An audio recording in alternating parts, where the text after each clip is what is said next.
आज की वीडियो में हम इग्नू की बुक BPSC 133 तुलनात्मक शासन और राजनीति इसके बारे में जानने वाले हैं कि इस बुक के अंदर क्या क्या है और एग्ज़ाम के लिए हम इसको कैसे प्रिपेयर कर सकते हैं। बुक के चैप्टर्स को अच्छे से प्रिपेयर करने के लिए सबसे ज़्यादा ज़रूरी है कि हम इसकी विषय सूची को देखें जिसके अंदर कुछ खंड दिए हैं। हमें इन सारे खंडों को करना है, पढ़ना है, लेकिन सबसे पहले हम आज की वीडियो में इकाई 1 और इकाई 2 जो खंड 1 के अंदर आते हैं उसको पढ़ेंगे कि तुलनात्मक राजनीति का परिचय क्या है, कि तुलनात्मक राजनीति हकीकत में क्या है। तो सबसे पहले इकाई है तुलनात्मक विश्लेषण, प्रकृति, क्षेत्र और उपयोगिता। तो चलिए पढ़ते हैं। आ गए हम तुलनात्मक विश्लेषण, प्रकृति, क्षेत्र और उपयोगिता। तुलनात्मक विश्लेषण मतलब किसी भी दो चीज़ों को एक साथ लेके उसकी तुलना करना, इसमें क्या क्या चीज़ें अच्छी है और दूसरे वाले में क्या क्या चीज़ें अच्छी है और क्या चीज़ अलग है दोनों में। ठीक है, जैसे हमारे पास दो चीज़ें हैं ए और बी, ए के गुड पॉइंट्स और बी के गुड पॉइंट्स, और इनमें जो डिफरेंस है। तो चलिए स्टार्ट करते हैं। तुलनात्मक विश्लेषण, प्रकृति, क्षेत्र और उपयोगिता। सबसे पहले है प्रस्तावना में लिखा है राजनीति के तुलनाएं अध्ययन का संबंध राजनीतिक परिघटनाओं की तुलना से है। मतलब कि जो भी राजनीतिक तुलनाएं हैं उनका संबंध, सभी का संबंध राजनीतिक परिघटना मतलब राजनीति में जो भी घटना घट रही है उससे है। ठीक है, तुलनात्मक राजनीति का मूल उद्देश्य विश्व के देशों के बीच मुख्य राजनीतिक समानताओं और भिन्नताओं को सम्मिलित करना है। मतलब कि जैसे कि अभी हमने जाना था ए और बी के बीच में क्या क्या चीज़ें अच्छी है और क्या क्या चीज़ें बुरी है, उसी को तुलना करना, उसी को देखना कि किसमें क्या चीज़ अच्छी है, किसमें क्या चीज़ बुरी है। वैसे इसमें क्या रहे ना कि विश्व के देशों के बीच जो राजनीति है उनमें तुलना करना। ठीक है, जो भी विश्व में इतने सारे देश हैं, जैसे अमेरिका ले लिया और इंडिया ले लिया, इंडिया की राजनीति में क्या क्या चल रहा है और अमेरिका की राजनीति में क्या चल रहा है, तो इसके बीच हमने डिफरेंस करा, वही है तुलनात्मक अध्ययन। राजनीति के तुलनात्मक अध्ययन वही चीज़ है। अब है राजनीति का तुलनात्मक अध्ययन, प्रकृति और विषय क्षेत्र की। जो हमारी राजनीति है, राजनीति मतलब जो शासन प्रक्रिया है एक देश को चलाने की, उसका तुलनात्मक अध्ययन, उसकी क्या प्रकृति है, उसके विषय क्षेत्र क्या है। विषय क्षेत्र मतलब वो कहाँ पे काम करती है।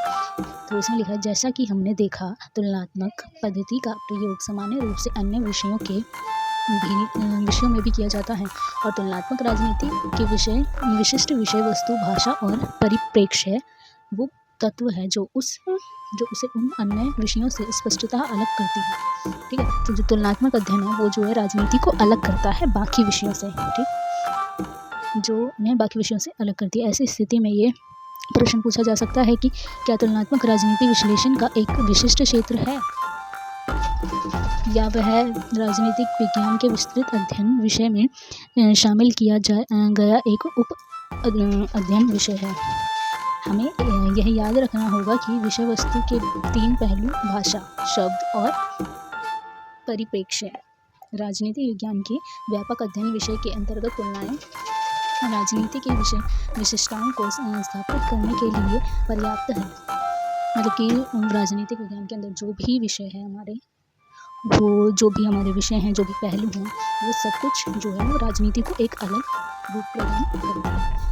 तो हमारा जो ये टॉपिक है राजनीति का तुलनात्मक अध्ययन, प्रकृति और विषय क्षेत्र। तो इसको आपको बड़े क्वेश्चन के आंसर के रूप में लिखना होगा, तो आप बस इसके पॉइंट्स को लिखूंगा और उसी को हम समझेंगे। ठीक है, इसके अंदर पहला पॉइंट आता है तुलनाएं संबंध की पहचान। मतलब राजनीति का तुलनात्मक अध्ययन, उसके अंदर सबसे पहला पॉइंट आता है तुलनाएं मतलब तुलना करना। अमेरिका में क्या चीज़ अच्छी है, ब्रिटेन में क्या चीज़ अच्छी है, हमें क्या क्या चीज़ अपनानी चाहिए। इसीलिए राजनीति का तुलनात्मक अध्ययन किया जाता है ताकि हम अच्छी चीज़ों को अपना सकें। ठीक है, तो इसमें लिखा है तुलनात्मक राजनीतिक विश्लेषण के चरित्र और विषय क्षेत्र की परिभाषित करने में तुलनात्मक पद्धति पर कुछ विद्वानों द्वारा यह बल दिया जाना इस दृष्टि से कायम रखा गया है ताकि बाहरी देशों या विदेशों के अध्ययन के रूप में तुलनात्मक राजनीति से संबंधित लगातार गलतफहमियों को दूर किया जा सके। ठीक है, तुलनात्मक अध्ययन हम इसलिए करते हैं ताकि हम बाकी जगह की चीज़ों को अलग कर सके, जो गलतफहमी है उनको। ठीक है, तो इसके अंदर लिखा उदाहरण के लिए एक अमेरिकी ब्राज़ील की राजनीति का अध्ययन कर रहा है तो हो, अथवा एक भारतीय श्रीलंका की राजनीति का अध्ययन कर रहा हो, तो आप एक तुलनावादी कहा जाएगा। तो आपको एक तुलनावादी कहा जाएगा, मतलब आप अपने देश की नहीं दूसरे देश की राजनीति को पढ़ रहे हैं और फिर उससे अपने देश की राजनीति को रिलेट कर रहे हैं, तो वो आपकी तुलनाएं में आ जाएगा। फर्स्ट पॉइंट ये था हमारा, ये सभी बच्चों से मिल जाएगा। अब है नेक्स्ट पॉइंट तुलनात्मक राजनीति और तुलनात्मक सरकार। पहले तो हमने तुलनाएं पढ़ा दो देशों के बीच, अब तुलनात्मक राजनीति और उसके बीच सरकार के दायित्वों को समझेंगे कि जैसे अमेरिका में जो सरकार है वो किस तरीके से काम करती है, ब्रिटेन और ब्राज़ील में जो सरकार है वो किस तरीके से काम करती है, और अपने वृद्धि और विविधताओं के साथ राजनीति के क्षेत्र में किस तरीके से वो विस्तार करती है। इन चीज़ों को इस पॉइंट के अंतर्गत बताया गया। तो हम आगे चलते हैं। अगला पॉइंट है हमारा तुलनात्मक राजनीति एक ऐतिहासिक सिंहावलोकन। मतलब तुलनात्मक राजनीति है जो उसका एक ऐतिहासिक अवलोकन जो पहले हो चुकी है वो घटना है। ऐतिहासिक दृष्टि से इसकी विषय वस्तु में परिवर्तन के साथ साथ तुलनात्मक राजनीति की प्रकृति और विषय क्षेत्र में बदलाव आया है। मतलब पहले जो हमारी ऐतिहासिक राजनीति को जाना, मतलब जो पहले राजनीति होती थी, जो सरकार चलाने की व्यवस्था थी, वो अलग थी, और अब बहुत ज़्यादा इसमें परिवर्तन आया है। अरस्तु तक पिछले फिर है राजनीति के तुलनात्मक अध्ययन की उत्पत्ति कैसे हुई। इसमें लिखा है उत्पत्ति कैसे हुई, बौद्धिक वंशावली है। जो तुलनात्मक राजनीति एक लंबी बौद्धिक वंशावली है जो कि अरस्तु तक पीछे जाते हुए और Nicholas John Locke, Max Weber इत्यादि जैसे चिंतकों द्वारा जारी रखी गई। मतलब बहुत पुरानी है राजनीति। अपने सबसे प्रारंभिक अवतार में राजनीति एक का तुलनात्मक अध्ययन हमारे पास यूनानी दार्शनिक अरस्तु के द्वारा किए गए अध्ययनों के रूप में आता है। सबसे पहले जो अरस्तु थे उन्होंने राजनीति का जो है अध्ययन किया था, किस तरीके से राजनीति है, जो क्या है और किस तरीके से ये काम करती है। ठीक है, इसकी उत्पत्ति में अगर पूछा जाएगा उत्पत्ति वाले पॉइंट में हमारा आ जाएगा अरस्तु। ठीक है, फिर है 19वीं शताब्दी का अंत और 20वीं शताब्दी का प्रारंभ। 19वीं शताब्दी के अंत और 20वीं शताब्दी के प्रारंभ में तुलनात्मक अध्ययन में उत्तम व्यवस्था आदर्श राज्य के रूप में जानी जाती थी। ठीक है, और 19वीं शताब्दी में ना आदर्श राज्य के रूप में राजनीति को देखा जाने लगा कि जो भी राजनीति है उसको आदर्श राज्य मतलब जिसमें राजा जो होगा वो शासन करेगा और उसी के अनुसार जो है काम किया जाएगा। उसके बाद है द्वितीय विश्व युद्ध और उसके पश्चात। मतलब द्वितीय विश्व युद्ध और उसके बाद राजनीति में क्या बदलाव आया, हम इसकी प्रकृति और परिचय पढ़ रहे हैं, तो इसमें हमारे ये जानना जरूरी है। द्वितीय विश्व युद्ध में क्या हुआ था, जैसे कि हम अपनी राजनीति में देखें, अपने भारत की व्यवस्था में देखें, तो क्या हुआ था कि विश्व युद्ध हुआ था तो बहुत ज़्यादा अर्थव्यवस्था की हानि हुई थी। इसके बाद ही जो है पूंजीवादी और उदारवादी इन सब ने बहुत ज़्यादा आलोचना की थी। समाज में जो उत्पीड़ित वर्ग थे उनके लिए काम किया गया था। ठीक है, और ब्रिटिश वर्चस्व जो था वो भारत से समाप्त हो गया था। विश्व राजनीति और अर्थव्यवस्था में संयुक्त राज्य अमेरिका का नया आधिपत्य के रूप में देखा गया। जैसे आप सभी को पता होगा यूएनओ और नाटो वगैरह जो हैं, तो ये एक आधिपत्य आ गया किसका, अमेरिका का विश्व की राजनीति पे। और जो ब्रिटिश थे उन्हें परास्त कर दिया गया, उनका पतन हो गया, खत्म हो गया। तो ये सारी चीज़ें इसमें ये कि इस दशक में क्या हुआ, सरकारों में क्या परिवर्तन आया, फिर आंदोलन हुए, फिर जो संघ बने विश्व शांति के लिए कुछ संघ बनाए गए कि अगला विश्व युद्ध ना हो, पर फिर भी हुआ था। दूसरा विश्व युद्ध हुआ, उसके बाद मतलब संघ बना विश्व शांति के लिए यूएनओ, और फिर उसमें बहुत सारे नेताओं ने अपना समर्थन दिया। तो वो चीज़ें। इसके बाद अगला पॉइंट है 1970 के आसपास भावनात्मक प्रतिमाओं का पक्ष लेने के कारण विश्ववाद की आलोचना हुई। इससे विशिष्ट राजनीतिक, सामाजिक, सांस्कृतिक प्रणालियों के बीच भिन्नताओं को दबाया ताकि उनका अध्ययन एक एकल सार्वभौमवादी संरचना के अंतर्गत किया जा सके। इसके बाद है 1970 के दशक के प्रारंभिक काल में विकासवाद के लिए जो दो मुख्य चुनौतियाँ उत्पन्न हुई जिन्होंने व्यापक ध्यान आकर्षित किया, हुई थी प्रायश्चिता और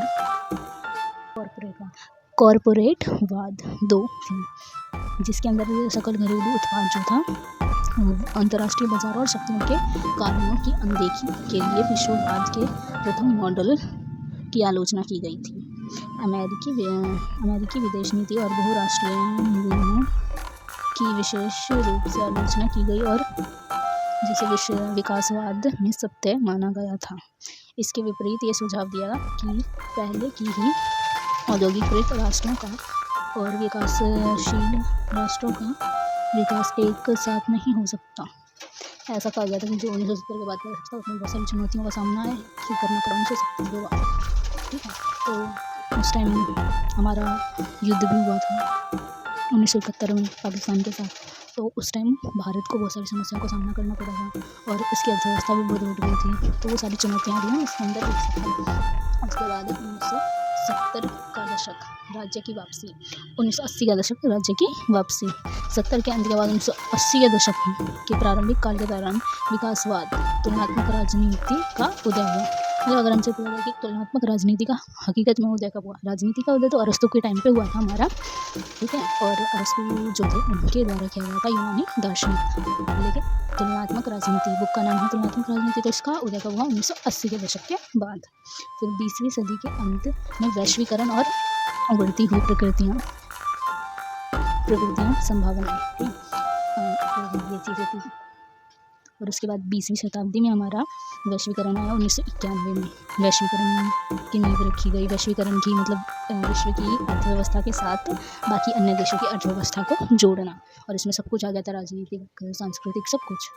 जैसे कि हम आज इंटरनेट के माध्यम से हर जगह की जानकारी ले पा रहे हैं, तो इसे वैश्वीकरण के कारण ही संभव हुआ, ठीक है। फिर इसमें राजनीतिक और लोकतांत्रिक उपागम, ये और सूचना संकलन और प्रसारण, जैसे कि अभी मैंने कहा।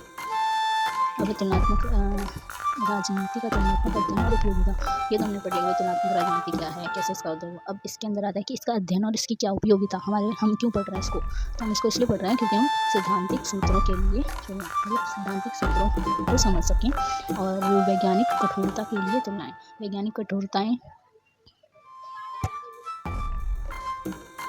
तुलनात्मक राजनीति के अंदर वैज्ञानिक कठोरता जो है वो तुलनात्मक पद्धति और सिद्धांतों को कठोर बनाती है, मतलब उसको चीज़ को समझने में एक मुद्दे के रूप में काम करती है। फिर है लास्ट हमारा तुलनाएं जो संबंधों में व्याख्याओं की ओर ले जाए, जो संबंधों में व्याख्याओं की ओर ले जाए। तुलनाएं जो संबंधों में व्याख्याओं की ओर ले जाए का मतलब ये है कि हम लंबे समय तक राजनीति की तुलना करते हैं, उसकी समानताओं और भिन्नताओं को ढूंढते हैं, तो इससे हम वर्गीकरण कर पाते हैं और उस चीज़ को बहुत अच्छी तरीके से समझ के उसकी व्याख्या कर पाते हैं, और व्याख्या करते ही हम उसके हर एक पहलू को अच्छे से समझ लेते हैं। इसलिए हमारी राजनीति है जो वो उपयोगी है।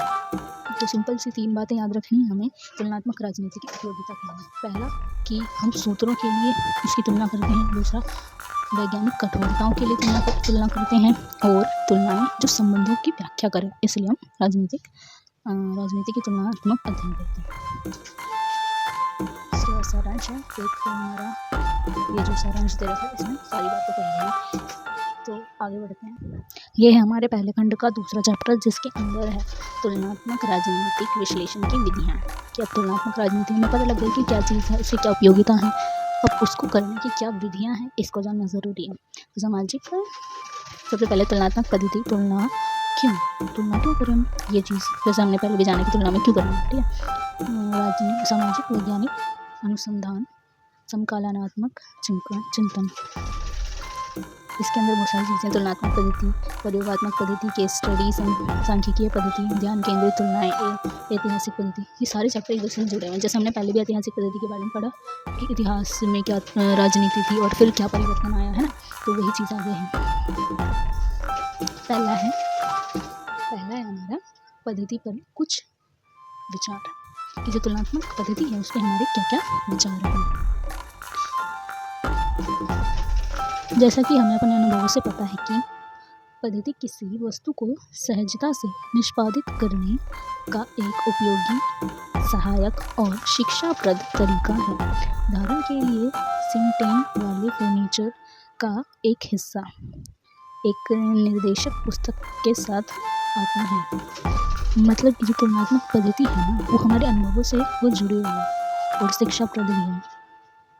हमें और जगह की पद्धतियों के बारे में जानते हैं तो हमें ये भी पता चलता है कि हमारे राजनीति में क्या कमियाँ हैं, ठीक है, तो इसलिए ज़रूरी है। इसके बाद है हमारी तुलनात्मक पद्धति, तुलना क्यों करनी चाहिए, ये चीज़ है। सामाजिक वैज्ञानिक अनुसंधान, तो सामाजिक वैज्ञानिक अनुसंधान भूमिगत सिद्धांतों को विकसित करने के लिए तुलना में करनी चाहिए, और कारणों के साथ कार्य और संबंध का अनुमान लगाने के लिए विश्वसनीय सामान्यीकरणों को उत्पन्न करने के आधार के रूप में सामान्यताओं और विषमताओं के अध्ययन के रूप में देखा गया है, ठीक है। माना है कि अनुसंधान वैज्ञानिक रूप से संगठित होना चाहिए। अनुसंधान कौशल अनुसंधान, मतलब जैसे हमने स्कूल में देखा कि कई अनुसंधान किए जाते हैं जिसके अंदर हम किसी भी मुद्दे को उसकी गहराई तक सोचते समझते हैं और जानते हैं, वही चीज़ है इसके अंदर भी। फिर है समकालीनात्मक चिंतन। समकालीनात्मक चिंतन का मतलब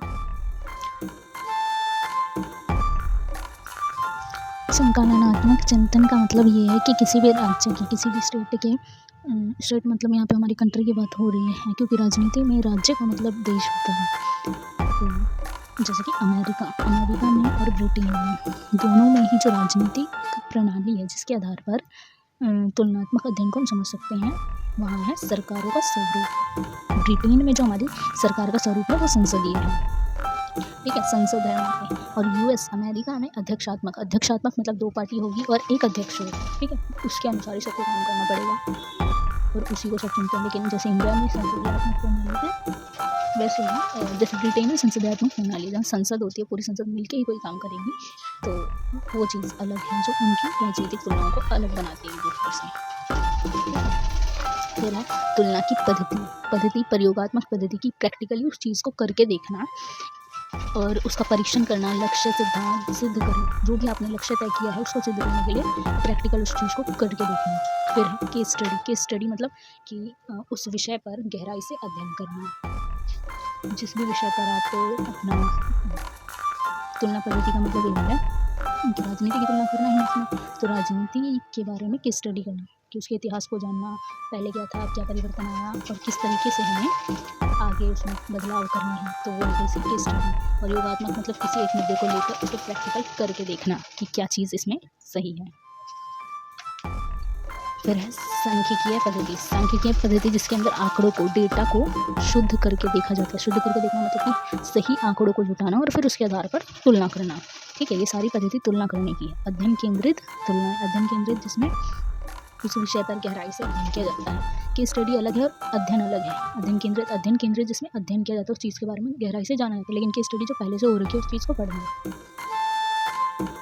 ठीक है, वो एक स्टोरी की तरह होती है केस स्टडी। ऐतिहासिक पद्धति जिसमें इतिहास की अन्य चीज़ों को जाना जाता है और कारणात्मक या कारण से संबंधित व्याख्याओं को खोजा जाता है कि अगर राजनीति में आज कुछ बुराई है, संविधान में कुछ कमी है, तो वो क्यों है, ठीक है, क्यों है, कि उस टाइम हो सकता है वहाँ की सिचुएशन ऐसी हो कि वो वाली चीज़ रखनी ज़रूरी हुई हो, ठीक है, जैसे OBC ST वाला चलता है, अभी कोई आरक्षण नहीं होना चाहिए, लेकिन भारत में आज़ादी के टाइम पे आरक्षण की ज़रूरत थी, बेशक अभी हो या ना हो। तो वही ऐतिहासिक पद्धति कि भाई कारण ढूंढना जो कमियां हैं हमारी राजनीति में। बस इतना ही था हमारा वीडियो। आज की क्लास में हमने तुलनात्मक राजनीति की परिभाषा को जाना, खंड 1 को पढ़ा और अगली क्लास में हम सारे खंडों को पढ़ेंगे। अगर आपको वीडियो बहुत अच्छी लगी हो तो